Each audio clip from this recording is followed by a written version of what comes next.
What's going on, Geekdom? This is Chipmunk. We are going to be talking about the movie Final Destination Bloodline. This is going to be my review of it. I had watched it this past Friday, so I was like wanting to talk about it. There's going to be a portion of like a Q&A kind of discussion. It's more of like I have questions. If anybody else may have answers to some certain stuff, or thoughts and processes of certain things, I'll definitely open up the comment section for anyone who wants to talk about it. Any of the questions I do have, if somebody probably knows or figured it out, maybe if they have anything as far as to contribute, hey. It'd be hopefully a nice, good discussion regarding some of the stuff. But yeah, hopefully be a quick review. It's gonna be some light spoilers in this. Well, probably some major spoilers because a portion I do gotta talk about. Let's get all right into this. So, Final Destination Bloodline is the sixth installment, but it's one of the first events and stuff that happens at the beginning of the movie. As far as y'all know, with the trailer, there is some type of building that, collapses and everything. People do perish.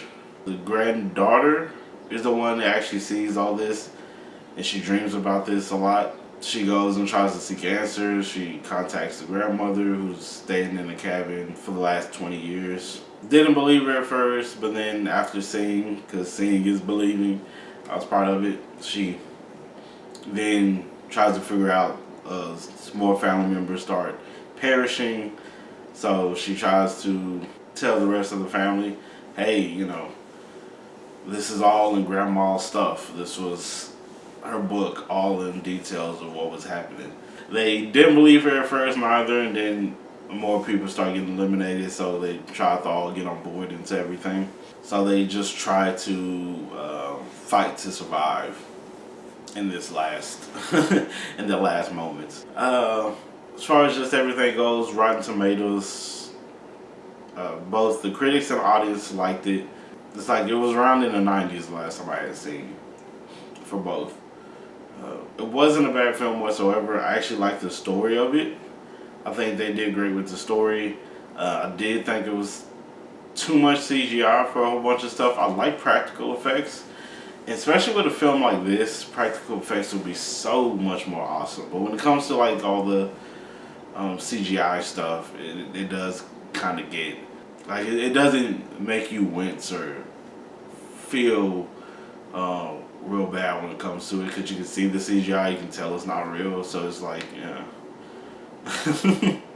So it does kind of lose you with a whole bunch of CGI and stuff being thrown at the camera too. I was like, is it gonna be a 3D? It was still pretty fun though as far as the story goes. Some things I question when it comes to the movie, but yeah, it's some things I did question with regards to it when it comes to small details. But I like the fact that they have it to where everyone survives in the movie at the beginning, as far as just back in the what was it, 60s or something like that. I can't remember. But back then, it was like 50s, 60s or something. And everyone survived back then. So death has to eliminate everybody. Yeah, I thought it was pretty cool how they had that going for it. I don't know if I would give it a 90 myself. I'll probably give it about an 81 or 79. Because I was like, I did enjoy it, but I felt like it was nothing like crazy new that they brought to this. Neither. So it's nothing new. They followed most of the tropes. They did answer questions that we did have from the previous movies. And I'll discuss that as well. They did some callbacks to some previous movies, and I did like the full circle when it came to different stuff. So I thought they did a good job with some of the details and stuff with the film. But it's just the characters made some idiotic choices, and it was just some stuff I was like, I don't know why they thought certain ways. So we'll do that discussion right now. So there's going to be some spoilers for this. So if y'all don't want to hear the spoilers, you can drop off now. But I did enjoy it. It was a very interesting film. But yeah, let's get into some of the details and some of the questions and stuff that I have and answers and we're going to talk about. But yeah, the callbacks. The callbacks were pretty interesting, pretty fun for it.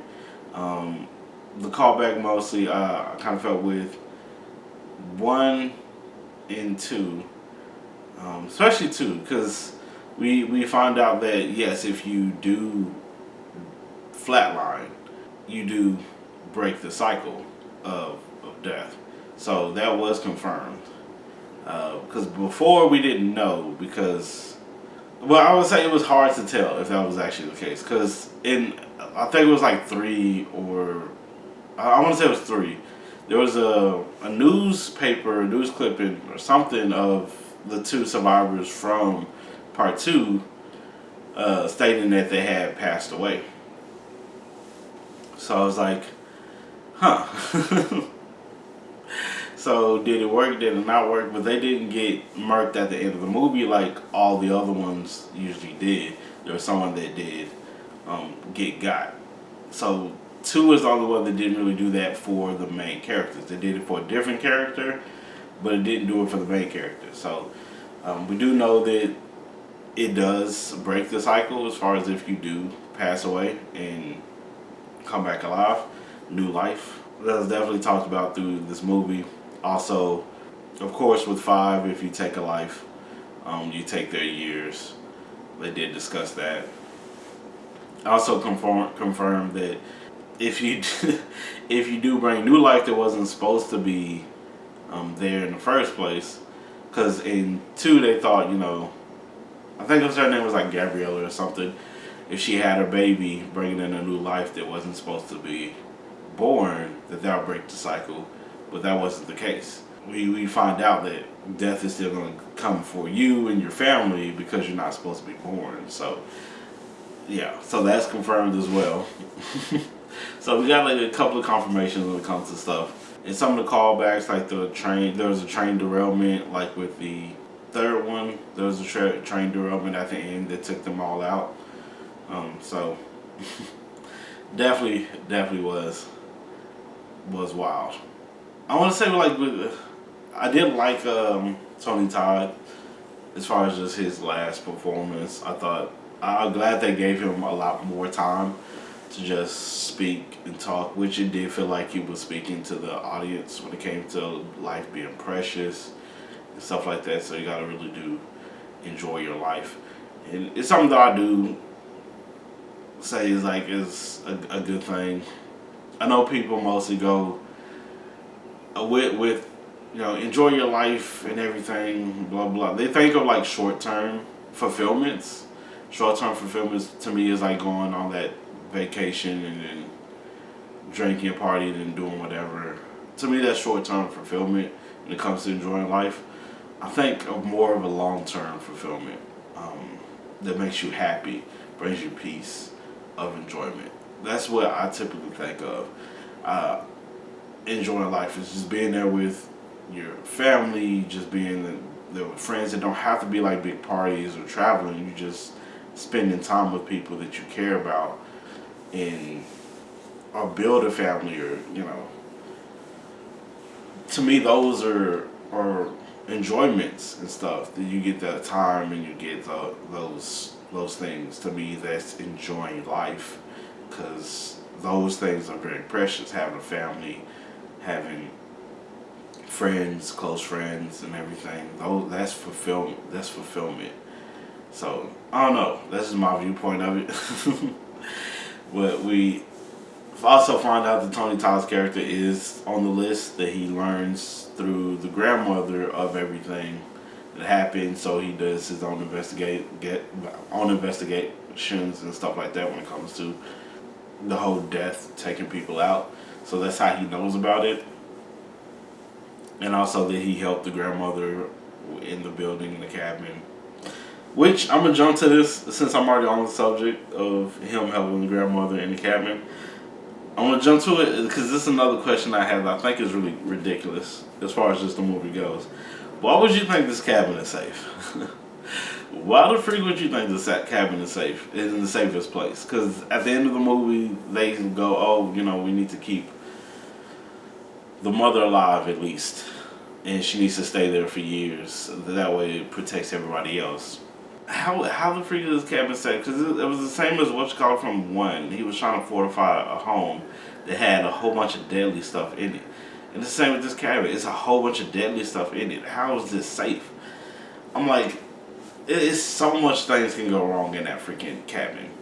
As much as she been fighting it off, I'm like, you are fighting. Like this, you look like you've been fighting every single day against death in that cabin. Cause my gosh, it's so much stuff that could have went wrong. I've been afraid to sleep. It's just so much stuff that would have got you. But yeah, I think the only like safe place would be like what you call did from part two. She stayed in the crazy house. I'm like, there's padding. You make sure that no one brings in certain items into the room. It's like it's to me that's much safer. There's nothing in the rooms and stuff that can really harm you or that death can manipulate. So it's like, yeah, I think she was the safest one. I think that situation is much safer than being in a cabin where death can easily just keep fighting you every single day. That's the thing that to me is crazy. But. And I was like, yeah, I didn't think that this could turn out horrible. Going to this cabin. That was one of the gripes I had on. Another one is with Tony Todd and the grandmother. A gripe that I have is how did she find out that she had cancer? So I understand Tony Todd could have been the one who, because he said he was helping her while she was ill and stuff like that. But I was like, how did you figure out that she had cancer? Because you would have had to bring machinery or something to see what is harming her and stuff like that. I would think you have to bring equipment to the cabin to see, hey, you have cancer. Now, if I'm wrong, there's ways to find out if someone has cancer without needing equipment and other stuff. Y'all let me know, because I definitely don't know at the moment. Something I was like, I have to look up, because it's crazy. The only thing I can think of is like knots and stuff on people, like growths and stuff like that, like tumor stuff. That's the only thing I can think of. But yeah, it's like a lot. I don't know what her cancer was to say, but to me, that's something that you would have to use equipment to see and to fully diagnose someone with cancer. Yeah. Don't know, but that's one of the questions I did have regarding it. That part didn't make that much sense to me.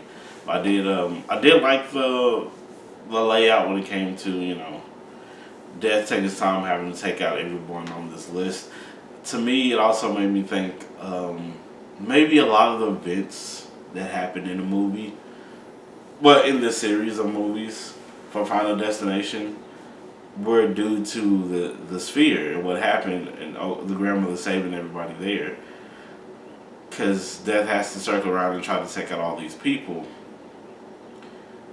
Maybe some of the people was not supposed to live before or be born. They were born and they were either on the plane that went down from flight 180 and people, so the survivors that we see survive that, and then like death has to go and get them now, or a few of the people on the bridge and they have to try to take out the bridge and people save themselves in the bridge. Like, to me, that's what I thought of. I was like, man, maybe death was trying to get, because this was happening over years, maybe death had to try to get some of the people in these big events, whether it was the highway. I don't know about the roller coaster. Could have been. Someone's grandkids and stuff like that were supposed to be on the roller coaster. But, yeah.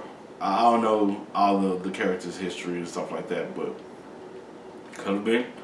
So I was like, I think about that. It was just like, all these could have been related to that one moment back then. It all could have been related. And death had to continuously try to sweep through everybody to eliminate people because they're not supposed to have been alive, or they're not supposed to have been there, or they were trying to take out somebody else, and y'all were just included into that, and then y'all survived. And he was like, dang, now I gotta get these people because they survived, So I thought that's an interesting concept. I was like, they didn't touch on, but I thought that might be the case for a lot of people and for the stories of the whole franchise. But definitely something to think about. Because thinking about the like people that they interacted with, people that they met, because you have to take out bloodlines, but they met people that they would have never met before, and other people wouldn't have been born in those cases. Because I think of a big spoiler, one of the people that's in the bloodline is not part of the bloodline, and we find that out later that the mother cheated on the father, so he's not the biological son of that father and the uncle of the main character, which I'm guessing might have been a neighbor or something like that.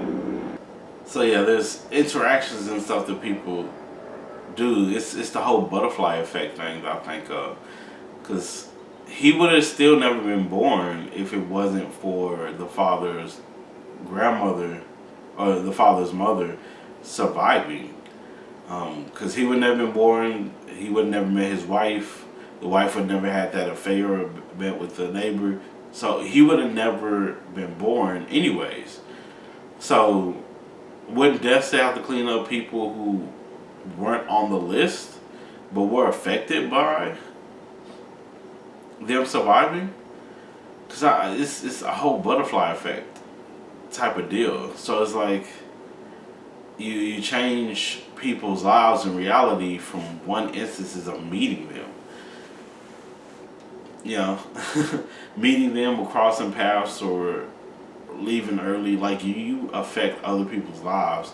As much as people don't think that they have a big play into the world, you doing stuff out in the world affects other people in the world. As soon as I step outside, I'm affecting someone else in their lives, because either I'm in front of them in cars, they have to slow down, they don't get to certain places and certain things on time. I mess with people's timelines and they mess with mine. If it wasn't for this car, or this person, or this thing that happened, if I would have left early, or if I would have left, later, different stuff affects me and different stuff affects other people. So I always think that's interesting when it comes to it, because we never know if that plays a part. But that's, to me, one of the most interesting things when it comes to that type of talk. But yeah, but definitely something to think about. Definitely something I did find interesting when it comes to it. But yeah, overall the movie was pretty enjoyable. I thought it was really just, with all the CGI, I think of a really good sci-fi movie. If you ever seen like the Sci-Fi Channel and how they had all the sci-fi movies and stuff on there, it reminded me of that, just because they were usually heavily CGI'd stuff, and it looks like a very sci-fi, really good sci-fi movie. But yeah, but it was enjoyable enough. It's just my favorite scene was the hospital one, as far as his deaths and stuff goes. But it wasn't, to me, as good as I think other people make it, but it wasn't a bad movie whatsoever. It still was enjoyable and fun, and you should still go to the theaters and watch it. I think people still have a lot of fun with it. But yeah. But y'all let me know what y'all think about this in the comments below. If you like this video, please put a like on the video. If you like to subscribe, see some more of my reviews and reactions, please do. Thank you all so much for jumping on and giving me a try. I really do appreciate it. Please do take care of yourselves and others. Peace, geekdom.